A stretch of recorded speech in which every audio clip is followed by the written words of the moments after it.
आई सतुआ ने आ तो आन दिन तो नहीं हो, लेकिन आई जाबे सतुआ नहीं खेबे ताबे सतुआ केना भेले।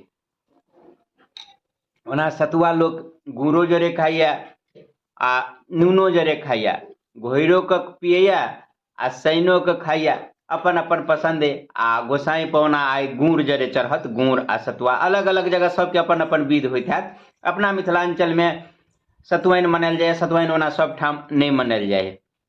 आ अहाँ सबके सतुआ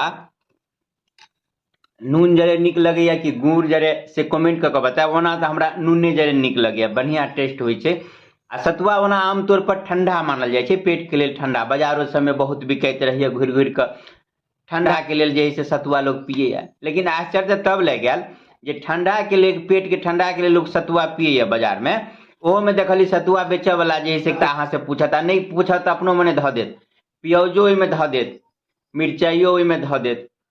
लिअ, जब सतुआ ठंडा ले पिए तो मिरचाई या प्याज कथी ले धऽ रहल छियै।